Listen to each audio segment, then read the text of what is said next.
Hello friends, welcome to study search. आज हम पढ़ने वाले हैं क्लास 7th के हिस्ट्री का चैप्टर 3 जो कि द दिल्ली सुल्तान्स। इसका पहला क्वेश्चन है कि which ruler fast established his और हर कैपिटल एट दिल्ली। सबसे पहले कौन सा रूलर अपना कैपिटल दिल्ली में एस्टेब्लिश किए थे? Anangpal of Tomar Rajput fast establish his capital eight Delhi. Tomar Rajput का जो एक राजा थे अनंगपाल, वो अपना कैपिटल सबसे पहले दिल्ली में एस्टेब्लिश किए थे। Next question is what was the language of administration under the Delhi sultans. Delhi sultans अपना एडमिनिस्ट्रेशन करने के लिए कौन से लैंग्वेज का इस्तेमाल करते थे? Persian was the language of administration under the Delhi sultans. Delhi sultans अपने एडमिनिस्ट्रेशन करने के लिए काम करने के लिए वो पर्शियन लैंग्वेज का इस्तेमाल करते थे। The next question is in which region did sultanate reach its farthest extent. ऐसे कौन से राजा के समय में जो दिल्ली सुल्तान का जो एरिया सबसे ज़्यादा कवर हुआ था? सल्तनत reach its farthest extent in region of Muhammad Tughlaq. Muhammad Tughlaq के टाइम पे जो दिल्ली सुल्तानत का जो एरिया सबसे ज़्यादा कवर हुआ था।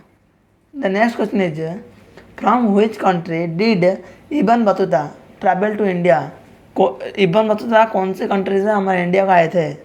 इब्न Battuta travel to India from Morocco. Ibn Battuta Morocco से इंडिया को आए थे, जो कि मोरक्को कहाँ पे था? अफ्रीका के मोरक्को से इब्न बतूता इंडिया को आए थे।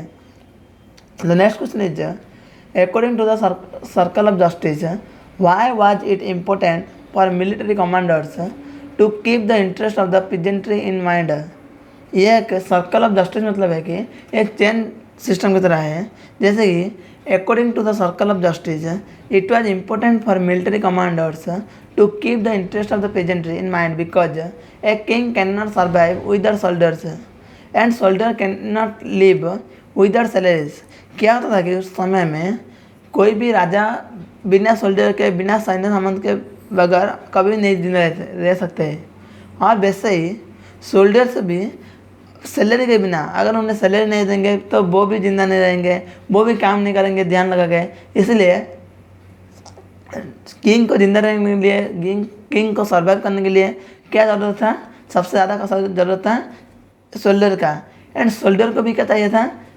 सैलरी। अपने को जो मंथ के एंड में या फिर साल के एंड में जितने भी सैलरी होता है, सैलरी चाहिए था किंग को, सोल्जर्स को। Salary of the soldiers came from revenue collected from peasants. वो सैलरी जो देते थे सोल्जर को, राजा वो कहाँ से लेते थे? जितने पीजेंट मतलब वो जितने भी चाषी थे, जितने भी फार्मर थे, फार्मर क्या करते थे? कुछ भी खेती करते थे और उनके खेती से जितने भी जो रिटर्न मिलता था, रेवेन्यू मिलता था, वही रेवेन्यू वो सोल्जर्स को देते थे। But pigeons can pay revenue only when they are prosperous and happy। लेकिन pigeons को अपना रेवेन्यू देंगे अगर खेती ज़्यादा अच्छा होता है या फिर अगर खुश रहते हैं, तभी जाके वो रेवेन्यू देंगे किंग को। इसलिए यहाँ पे डायरेक्टली रिलेशन है कि military commanders to keep the interest of the peasantry in mind. The next question is what is meant by the internal and external frontier of the sultanate. Delhi sultanate का internal and external frontier कौन थे? Internal frontier of the sultanate include hinterland of garrison town and Ganga Yamuna Doab. Internal frontier कौन थे? सुल्तानत include जो भी राजा थे कहाँ के? हिंटरलैंड ऑफ गैरिसन टाउन के हिंटरलैंड का एरिया का जितने भी राजा, एंड गंगा यमुना दोआब, ये सब क्या थे? इंटरनल फ्रंटियर थे। And external frontier of the Sultanate include conquered area of southern India which is away from Delhi। External frontier कौन था? सुल्तानत include conquered area of southern India का जो भी एरिया थे जो कि दिल्ली से थोड़ा सा दूर था, वो वाला क्या था? एक्सटर्नल फ्रंटियर थे। The next question is what were the steps taken to ensure that muqti perform their duty. ऐसे कौन सा स्टेप थे जिससे तुम्हें पता चलता है कि मुक्ति अपना ड्यूटी, अपना काम ईमानदारी से करते थे? Why do you think they may have wanted to defy the orders of the sultans. तुम्हें कैसे पता चलता था कि वो जितने जो मुक्ति थे वो सुल्तान का कुछ भी काम को अच्छे से ध्यान से सुनते थे और काम भी करते थे। Steps taken to ensure that Muktis performed their duty. Those are the duty of the Muktis was to lead military campaign and maintain law and order in the Iktas. Next point is their office was made not to inheritable. The next point was they were assigned Iktas for a short period of time before being shifted. Another point is accountants were appointed by the state to check the amount of revenue collected.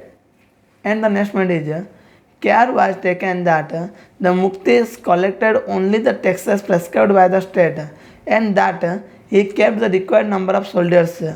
ये सब क्या था, मुक्ति अपना duty कैसे करते थे. Next is they may have wanted to defy the orders of the sultans as they were maintaining their own army and collecting revenue which may provoke them to rebel against kingdom. The next question is what is the impact of Mongol invention on the Delhi Sultanate? Mongol invention से दिल्ली सल्तनत के ऊपर कौन सा impact पड़ा था. Impact of the Mongol invention on the Delhi sultanate are the rulers of the Delhi sultanate raised a large standing army. Mongol के invention के बाद, उनके फाइटिंग के बाद जितने भी दिल्ली सल्तनत के जितने भी राजा थे वो क्या किए, rulers of Delhi saltanat raise a large standing army. वो क्या किया, अपना एक लार्ज स्टैंडिंग आर्मी मतलब एक फिक्स आर्मी सोल्जर को अपॉइंट किया. लार्ज स्टैंडिंग आर्मी मतलब कोई भी एक आर्मी फिक्स आर्मी को अपॉइंट किए. वो सिर्फ क्या करेंगे, युद्ध वार के टाइम पे काम करेंगे और वो ट्रेनिंग लेंगे. The next point is Alauddin conquered a region garrison town named Siri for his soldiers. Alauddin Khilji वो क्या किए थे, एक गैरिसन टाउन प्रिपेयर किए थे, उसका नाम क्या था, सिरी. सिरी का काम क्या था, वहाँ पे जितने भी उनके जो सोल्जर थे वो सारे सोल्जर वहाँ पे विश्राम करेंगे, रेस्ट करेंगे. While Mohammad Tughlaq emitted residents and the soldiers garrison there. Mohammad bin Tughlaq भी उनके जो सोल्जर को एक गैरिसन टाउन पे रखे थे. Next point is to feed the large number of soldiers harsh taxes were imposed on the peasant. वो जितने भी जो आर्मी थे, आर्मी को तो खाना सैलरी देना चाहिए, उन्हें तो खाना खिलाना चाहिए, इसलिए वो खाना या फिर सैलरी कहाँ से आता था, जितने जो पिजेंट्स थे, पिजेंट्स क्या करते थे, रेवेन्यू देते थे, वो रेवेन्यू से ही उनके लिए खाना या फिर कुछ भी चीज़ खरीद के लेकर आते थे. The next point is they started paying their soldiers in cash rather than iqtas. उनके जितने भी जो सोल्जर देते थे वो सोल्जर को वो राजा क्या देते थे, कैश. कैश में सैलरी प्रोवाइड करते थे. The next point is these measures posed a huge administrative challenges. क्योंकि ये सब सारे जो उनके लिए एक स्टैंडिंग आर्मी रखना, उन्हें सैलरी प्रोवाइड करना, पिजेंट से रेवेन्यू कलेक्ट करना, उनके लिए एक स्पेशली एक अलग जगह रखना या फिर कोई एक सिरी नाम का एक विलेज था ऐसे रखना उनके देखभाल के लिए, इसके लिए बहुत उन्हें कठिनाइयों का भी सामना करना पड़ता था. The next question is do you think the author of Tariq would provide information about the life of ordinary man and woman. जो भी जो ऑथर थे, तारिक के जितने भी जो ऑथर थे, ऑथर मतलब जो भी पोइट या फिर पोएम कुछ भी लिखते थे, क्या वो ऑर्डिनरी मैन एंड वुमन के बारे में कुछ भी लिखते थे? No, I don't think the author of Tariq would provide information about the life of ordinary men and women because their writing was for praising the Sultan and get reward.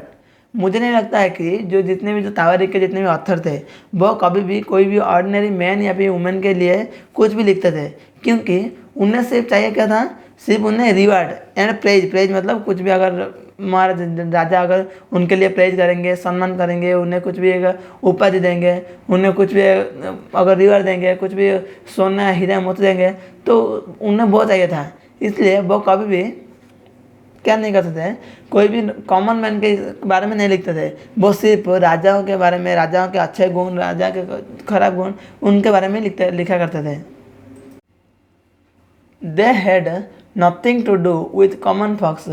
Also, they were the part of administration and lived in town and were mostly unaware of the life of common people. और वो क्या करते थे, अगर कभी भी अगर कोई भी कॉमन पीपल के बारे में लिखेंगे, उनसे क्या होगा, उन्हें कुछ पैसा नहीं मिलेगा, उन्हें कुछ प्रेज नहीं मिलेगा, इसलिए वो क्या करते थे, सिर्फ राजा महाराजाओं के बारे में ही लिखते थे। The next question is, Razia Sultan was unique in the history of Delhi sultanate. Do you think women leader are accepted more readily today. Delhi sultanate में सबसे ज़्यादा फेमस रूलर कौन थे, रजिया सुल्तान, क्योंकि वो सिर्फ एक ही लेडीज थे जो कि एक रूलर हुए थे।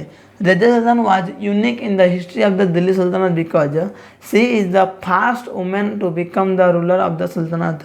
वो सिर्फ first and only ruler of Delhi sultanate is Razia Sultan. She was more able and qualified than all other brothers. उनके जितने भी ब्रदर थे, इल्तुतमिश के जितने भी भाई बेटा बेटी थे, उन सभी में से ज़्यादा क्वालिफाइड, ज़्यादा समझदार कौन थे, रजिया सुल्तान थे। The next is, yes, I think women leaders are accepted more readily today because of democracy. Now the world had become an open-minded in the term of gender equality and would never mind in having women as their leaders.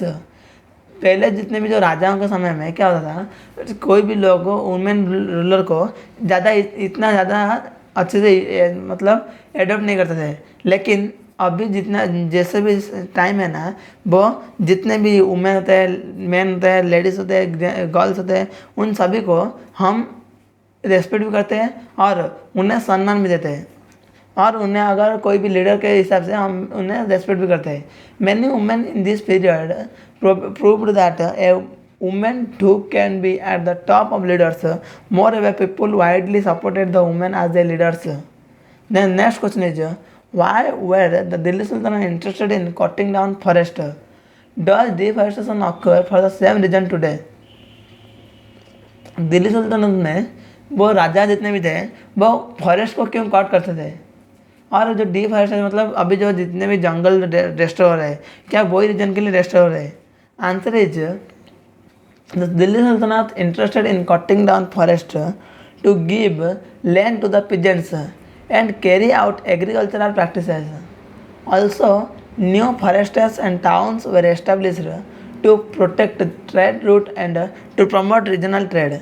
They also cleared forests in order to safeguard their frontier and quick movement of their army. वो क्या करते थे, जितने भी forest को थे वो forest को डिस्ट्रॉय करते थे, फॉरेस्ट के जितने भी पेड़ को काटते थे और वो एरिया को पिजन के बीच में बांट देते थे। अगर पिजेंट्स वहाँ पे फार्मर वहाँ पे अगर ज़्यादा खेती करेंगे तो उन्हें ज़्यादा फ़ायदा होगा, और ज़्यादा फ़ायदा होगा तो वो क्या करेंगे, आर्मी के लिए ज़्यादा टैक्स भी देंगे, इसलिए इसमें राजा का फ़ायदा होता था। And the next reason is, they also clear forest in order to safeguard their frontier. वो और एक रीजन से जितने भी फॉरेस्ट को क्लियर करते थे, क्योंकि अगर कोई भी अगर बाहर से कोई भी अगर राजा या फिर कोई भी अगर उन्हें अटैक करता है तो वो क्या करेंगे, उनके सारे जितने भी प्रजा होते हैं, जितने भी लोग होते हैं, जितने भी फ्रंटियर थे, उन्हें क्विकली कोई एक जगह से दूसरी जगह पर मूवमेंट करवा सकते हैं। In today's world deforestation occurs due to construction of road, railway, house and industries. So we can say that deforestation occurs for the same reason today. Only the prescriptive of view has been changed. अभी जो जितने भी जो deforestation मतलब जंगल को destroy करते हैं, उनका रीज़न क्या होता है, कहीं पे भी घर बनाने के लिए, कहीं पे भी रोड बनाने के लिए, कहीं भी कोई भी इंडस्ट्री बनाने के लिए। इसलिए यहाँ पे लिखा है कि दोनों का जो पहले जो होता था, अभी भी जो होता है, दोनों का रीज़न सेम था, लेकिन उनका सिर्फ व्यू चेंज हो गया है। वो अपने फ़ायदे के लिए जो वो अपने फ्रंटियर को चेंज करने के लिए जंगल को क्लियर करते थे, लेकिन हम क्या करते हैं, अभी कोई भी अगर रोड बनाने के लिए, घर बनाने के लिए, फैक्ट्री बनाने के लिए, इंडस्ट्री बनाने के लिए तो जंगल को क्लियर करते हैं। Thanks for watching this video. Like, share and subscribe to my study search.